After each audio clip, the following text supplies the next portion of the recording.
जय माता की, हर हर महादेव, जय श्री राम। बहुत ही सुंदर समय चल रहा है, पितृपक्ष चल रहा है। बहुत अच्छे अच्छे वो कार्य जो बहुत महंगे नहीं हैं, जो आप बहुत आसानी से अपने घर में रह के ही कर सकते हैं। और उम्मीद है कि आप सब लोग कर भी रहे होंगे और इसका फ़ायदा सभी लोग उठा भी रहे होंगे और बहुत सारे बच्चों को बहुत अच्छा फ़ायदा हो भी रहा है। मैंने पिछली वीडियो में बताया था कि गोले में आज शनिवार के दिन ही है, ये है खोपे का गोला और बूरा काले तिल मिला के। और देखिए ये मैं भी करूँगी अभी। तो मैं ऐसा नहीं है कि मैं बताती हूँ, मैं ये सारे कार्य खुद भी करती हूँ। इसमें आप काले तिल मिलाएं, थोड़े से चावल मिलाएं, देसी घी या आटा भून लें और इसको भरकर आज जिनका जन्मदिन है वो भी, और अगर किसी के घर में श्राद्ध है तो भी, और अगर जिनकी सालगिरह है तो भी। अगर आप 1000 लोगों को भोजन नहीं करा सकते, आप भंडारा नहीं कर सकते, जीवन में कभी भी शायद ना कर पाएँ, लेकिन आप इस गोले में भरकर 1000 चींटियों को, ब्राह्मणियों को जिमा सकते हैं। ये भी भंडारा ही है।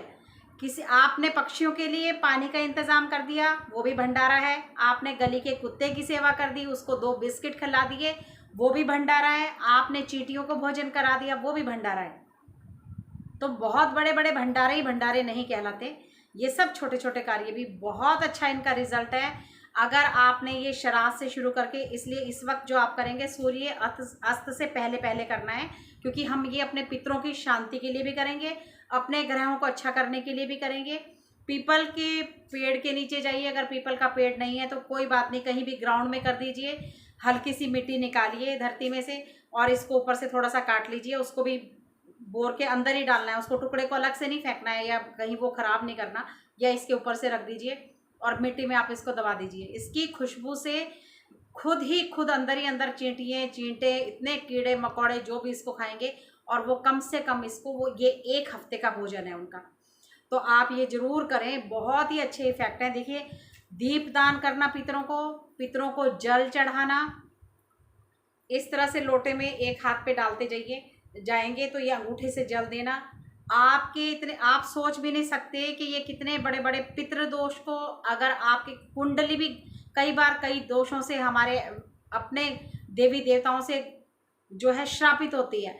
कई बार लोग हजारों ही उपाय करके थक जाते हैं, लेकिन वो श्रापित जो कुंडलियाँ हैं, वो जो आपके ग्रह जाग ही नहीं सकते।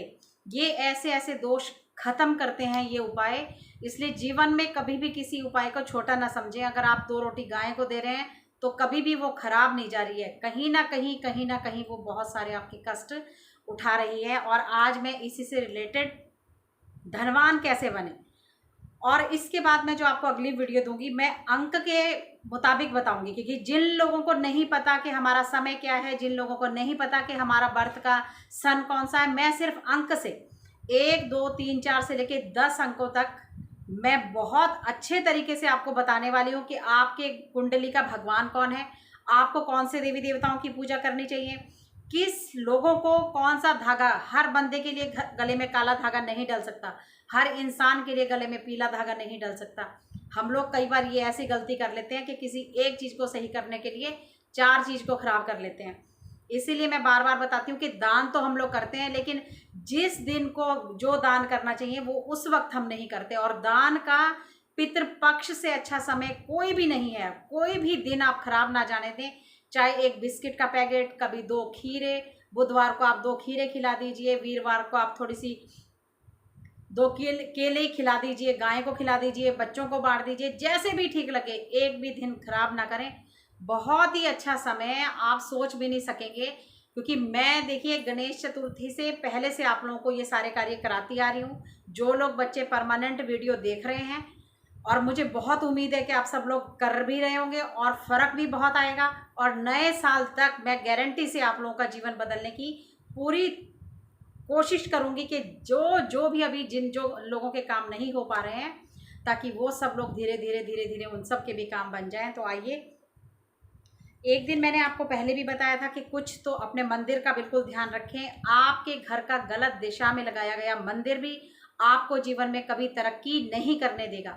इसीलिए हमेशा पूरब और उत्तर के बीच में जो ईशान कोण बनता है मंदिर वहीं होना चाहिए। इस बात का खास करके ध्यान रखें। इस कॉर्नर में पूरब और ईशान कोण में मतलब आपके कभी भी कोई डस्टबिन ना हो, कोई आपने कचरा ना इकट्ठा कर रखा हो, इसको हल्का करिए। मंदिर कभी भी किचन में ना हो, मंदिर कभी भी बेडरूम में ना हो। अगर आप देखिए, और मंदिर में सबसे बड़ी बात है कि जो लोग सबसे बड़ी गलतियां करते हैं कि बहुत बड़ी बड़ी जो मूर्ति हैं उनको स्थापित कर लेते हैं। मूर्ति घरस्थ लोगों के लिए, घरस्थ जीवन में घर में रहने वाले लोगों के लिए मूर्ति पूजन नहीं है, क्योंकि जब आप मूर्ति को लाके घर में रख दोगे वो वहां पर भगवान स्थापित हो जाएंगे। और घर में हम वो सारी बातें नहीं देख सकते, हम उतना ध्यान नहीं रख सकते, क्योंकि हम कहीं मंदिर में जाते हैं, मंदिर में साफ सफाई का ध्यान होता है, उनको प्रसाद कितनी बार लगाना है, वहाँ पे कोई गाली गलोच नहीं करता, वहाँ आपस में बैठ के लड़ाइयाँ नहीं होती, वहाँ पे कोई ऐसी बात नहीं होती। घर में ये सारे कार्य होते हैं। इसीलिए घर में अगर मूर्तियाँ हैं, मूर्तियों को मंदिर में छोड़ दीजिए, फोटो वाले रूप में भगवान को लेके आए, और भगवान जो है आपके, इससे बस ये देख लीजिए कि कितना होता है एक हाथ का ये गिट। बस इतनी मूर्ति या इतनी बड़ी फोटो ही घरस्थ लोगों के लिए घर में रखनी चाहिए, इससे बड़ी फोटो नहीं होनी चाहिए। अपने हाथों को देखना शुरू करिए, आज नहीं तो कल ये लकीरें बदलनी शुरू होंगी। इनको सुबह जल्दी उठते ही देखना है, इस बात का ध्यान रखें।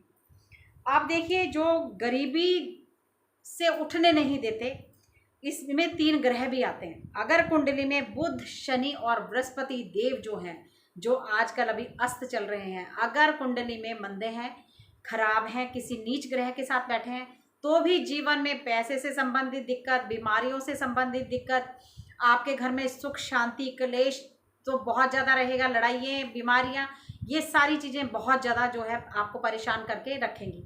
इसलिए बृहस्पति के लिए मैं बार बार कहती हूँ, हल्दी का तिलक लगाइए, गीला करके लगाइए, सूखा करके लगाइए। अगर आपको लगता है कि वो कोई मुझे कहेगा तिलक लगा के घूम रहा है, वैसे तो हमारा धर्म है और हमें कोई तकलीफ नहीं होनी चाहिए इसके लिए। फिर भी आप अगर गीला करके नहीं लगाना चाहते, चाहे सूखा लगाइए। और तिलक को कभी भी ऐसे नीचे को नहीं लगाना, कभी भी। हमेशा आपने देखा होगा पहले भी जब तिलक करते थे तो ऐसे ऊपर को विजयी भाव का तिलक होता है। आप हल्दी को 3 बार भी ऐसे करके ओम नमः भगवते वासुदेवाय, ओम नमः भगवते वासुदेवाय, ओम नमः भगवते वासुदेवाय अपने कंठ में, अपने कान में, अपनी नाभि पे जरूर तिलक लगाएं। अगर आप लोगों को लगता है बच्चे बहुत कड़वा बोलते हैं या बच्चा सही तरीके से बात नहीं करता, उनको थोड़ी थोड़ी सी हल्दी या केसर चटाना, सुबह केसर चटाना शुरू करिए, बहुत अच्छा रिजल्ट देगा। तो ये चीज़ें शुरू करिए। अपने घर में काले और नीले रंग से अपने आप को थोड़ा सा दूर करिए। अपने बाथरूम में एक ब्लू कलर की बाल्टी, जिन पर कर्जा बढ़ गया है, एक ब्लू कलर की बाल्टी अपने बाथरूम में रखिए। उसको रोज रात को भर के रखना है और सुबह उसको पानी को बाहर फेंक दीजिए, फ्लश आउट कर दीजिए, बाथरूम में गिरा दीजिए। उसको रोज भरिए, रोज उस पानी को गिराते जाइए।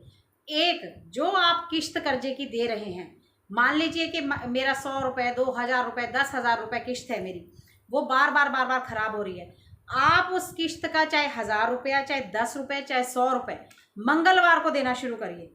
जिस दिन आप कर्जे की किश्त को मंगलवार को देना शुरू करेंगे, आप देखना कर्जा अपने आप धीरे धीरे, अगर आपका बार बार मकान का किराया देना पड़ता है, वो खराब होता है, आप टाइमली नहीं दे सकते, आप वो किराया मंगलवार से देना शुरू करिए।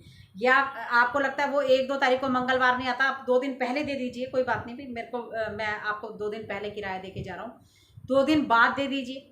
मंगलवार पड़ेगा तो मैं मंगलवार को फिक्स कर दीजिए, भी इतनी तारीख को मंगलवार आएगा जी, मैं इतनी तारीख को आपको किराया आपको पहुंचाऊंगा। तो किश्त इसी तरह से बैंक में मंगलवार को डालनी शुरू करिए। आपको पता नहीं चलेगा, बिजली का बिल मंगलवार को भरना है, किसी को पैसे देने हैं वो मंगलवार को देने हैं, आपको पता नहीं चलेगा कि आपका कर्जा कब कब कब जो है वो उतरना शुरू हो गया।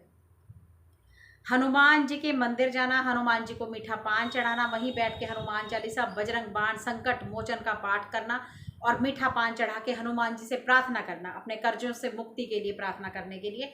हनुमान जी की 5 चौकी भरिए, हनुमान जी की 7 चौकी भरिए, और आखिरी जो अगर आपने 7 संकल्प के साथ भरनी है।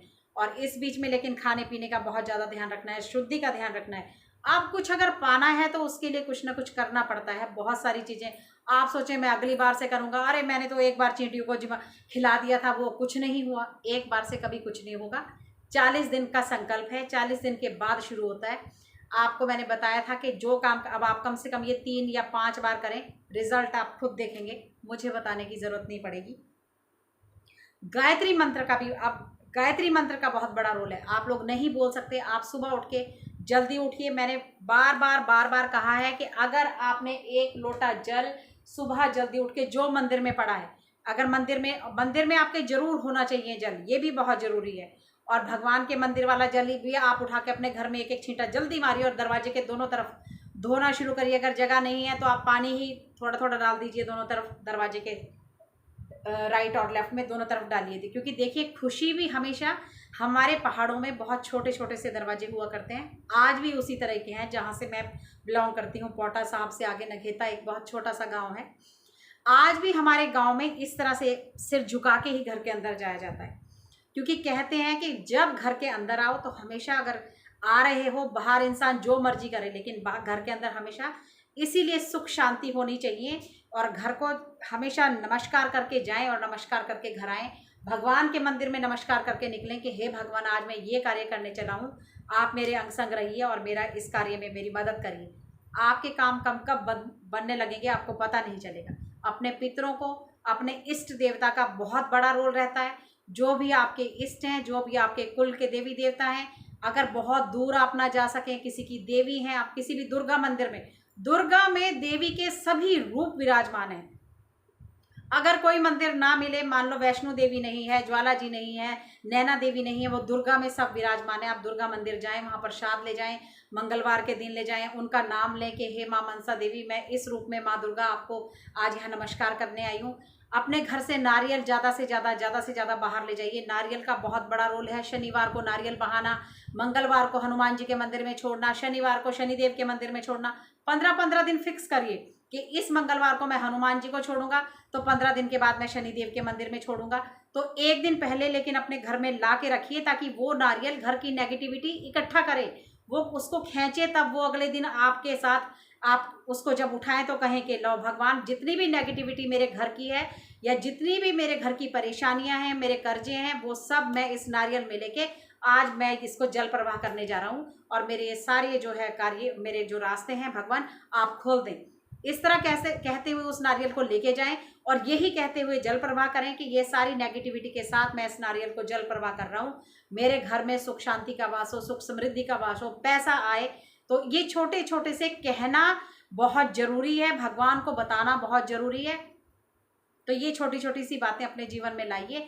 101% मेरी गारंटी है। कपूर सुबह शाम जरूर जलाइए, लड़ाई झगड़े खत्म होंगे। मैं एक धूप बहुत अच्छी तैयार करती हूँ, और अगर आप लोगों को भी मंगानी है तो आप कमेंट में लिख सकते हैं। बहुत सारे बच्चों ने इस बार मंगाई भी है और मैंने भेजी भी है। तो बहुत बढ़िया, वो जो है आपको सिर्फ गाय का उपला जलाना है, उसमें वो उसको छोटी सी धूप को निकाल के उसमें सब कुछ मिला रखा है हमने। आप उससे धुन ही देंगे अपने घर के अंदर, कितनी भी नेगेटिविटी होगी आपको बाहर भागते हुए नजर आएगी। और बृहस्पति के लिए जिन लोगों का समय अभी खराब चल रहा है, जिनको लगता है कि हमारा समय सही नहीं हो रहा है, हल्के कलर का अपने घर में, पीले रंग का हल्के लाइट कलर का इस्तेमाल करें, क्योंकि दिवाली आ रही है। अगर आप लोगों ने लाल नीली पीली दीवारें कर रखी हैं, उनको हल्का कर दीजिए। घर में हल्के पीले रंग का पेंट करवाएं। अपने जो आपके पर्दे हैं लाइट कलर के करें, उनको हल्का लाइट कलर में पर्दे बिछाएं। पीले रंग की बेडशीट का, पीली येलो ऐसे कलर्ड लाइट वाली बेडशीट्स का इस्तेमाल ज़्यादा करें। बहुत ज़्यादा अच्छा इफेक्ट आपको नज़र आने लगेगा। लौंग का ज़्यादा से ज़्यादा, लौंग कपूर में रख के पूजा में, अगर पूजा चलाना चाहते हो तो कपूर के साथ लौंग को जलाना बहुत ज़्यादा ज़रूरी है। तो ये बहुत छोटी छोटी सी बातें हैं। तो और एक लक्ष्मी जी की प्रसन्नता के लिए मैंने, आप बड़े आराम से, और जो लोग बिस्तर में बैठ के भोजन करते हैं, ये हमेशा याद रखिए कि उनके घर से तो बीमारी कभी जाएगी नहीं। हमेशा बिस्तर में से उतर के, ये बहुत गलत रिवाज शुरू हो गया है कि टीवी देखते देखते भोजन कर रहे हैं। अपने बिस्तर में बैठ के मुझे यहाँ पकड़ा दो, माँ बिस्तर में बिठा के बच्चों को खिला रही है। कंडीशन रख दीजिए, सबसे पहला गुरु माँ ही है।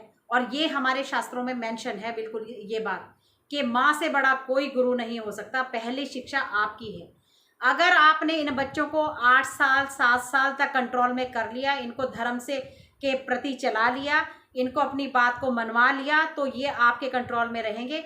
उसके बाद 10 साल के बाद ये आपको कंट्रोल करने चलेंगे। अगर आप सोचते हो कि आप बाद में इनको सिखाओगे, चाहे इनको लालच से सिखाइए, चाहे इनको डांट से सिखाइए, या आप इनको किसी भी तरह सिखाइए, लेकिन अपने बच्चों को सही तरीके से शिक्षा देनी शुरू करिए। ये माताओं का सबसे बड़ा फर्ज है। अपने घर के बुजुर्गों की इज्जत करिए। अपना लड़ाई झगड़ा बंद करिए बच्चों के सामने। अगर आप माता पिता वो बच्चों की कमजोरियां पकड़ते हैं वो बड़ों की, अगर आप अपने बड़ों की उनके सामने बच्चों के सामने बुराई कर रहे हैं, दादा दादी ऐसे हैं, बुआ ऐसी है, चाचा ऐसा है, ताया ऐसा है, कितना भी झगड़ा है आप लोगों का आपस में, लेकिन ये सब बच्चों से दूर रखिए। ये सारे रिश्तों को खराब कर देगा। कल को ये सब सीख रहे हैं, ये भी कल को यही करने वाले हैं जो आज आप कर रहे हैं। बहुत छोटी छोटी सी बातें हैं, वीडियो बहुत ज़्यादा लंबा होता जा रहा है, तो इसीलिए अगली वीडियो में बताऊंगी मैं बहुत ही बढ़िया जानकारी। तो ये छोटी छोटी सी बातों का ध्यान रखें। जमीन पर बैठकर आसन बिछाकर आप सभी लोग खाना खाना शुरू करें, बीमारी भी घर से जाएगी और बहुत सारा फर्क पड़ेगा। और आज ये वाला उपाय जरूर करें। जिनके बार बार एक्सीडेंट होते हैं, जिनको बार बार चोट लगती है, जिनका बिजनेस बार बार खराब होता है, ये पितृदोष होता है और ये पितृदोष से बहुत बड़ा निवारण है। आज ये वाला उपाय आप सभी ने बहुत जरूरी करना है, इसीलिए बार बार इस उपाय के लिए आपको कह रही हूँ। तो जय माता की, हर हर महादेव, जय श्री राम।